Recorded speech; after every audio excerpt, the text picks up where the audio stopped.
What do you think of when you think of Tokyo? Food, shopping, technology, people?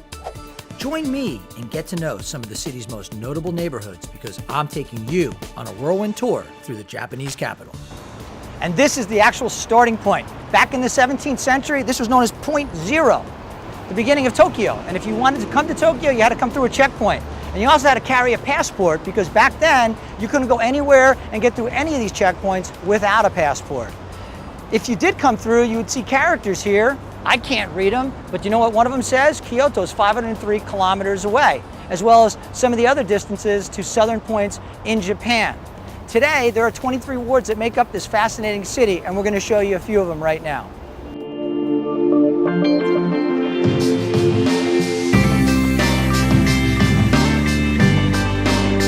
Our first stop will be Akihabara. This renowned shopping district is where you'll find shops dedicated to video games and robots. You'll also find stores in Akihabara full of famous anime figures and books.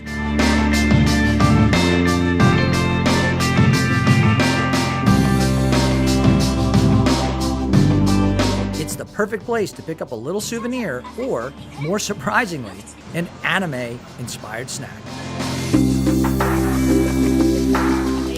So these people are so crazy about these characters that they actually make waffles out of them. And this one has custard in it, but you can get it with bacon and mayonnaise. I'm gonna stick to custard. Now, if you are really into anime, manga, and toys, you wouldn't want to miss Nakano Broadway, which is really like the second Akihabara, but smaller.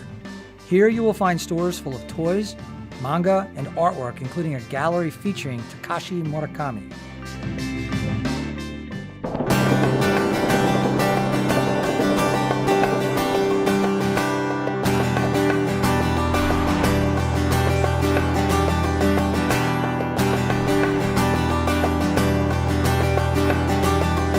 This area is known as Ginza. Instead of modern buildings filled with restaurants and shops, if it was the past, you would have seen local craftsmen working hard.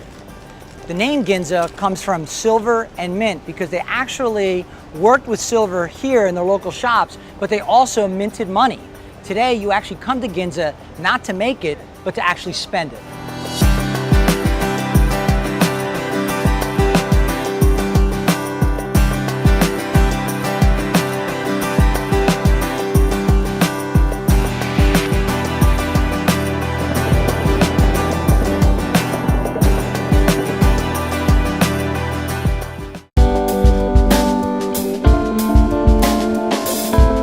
After a fill of shopping, a trip across town to Omotesando offers a little greenery, some nice architecture, and some more great shopping, even for the kids.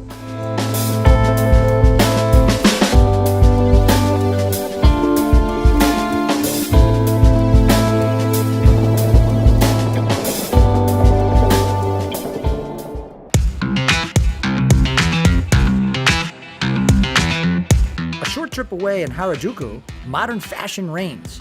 If you want to know what young people in Japan are wearing, this is the place to be.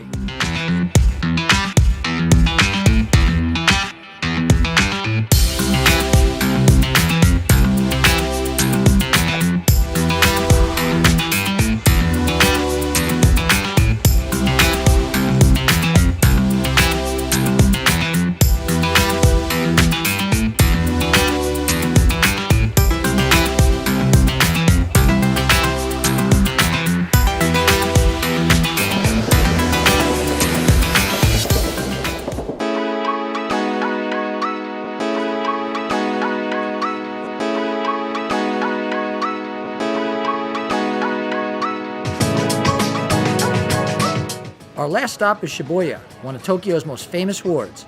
It is a densely populated place that you might consider Tokyo's Times Square. It has flashy advertisements and crowded streets.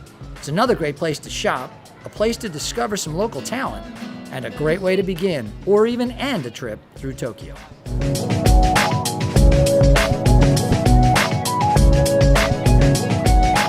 Tokyo is a collection of many smaller cities, each with their own unique personality. But there's one theme that runs throughout any area you go to, an energy that is clearly evident.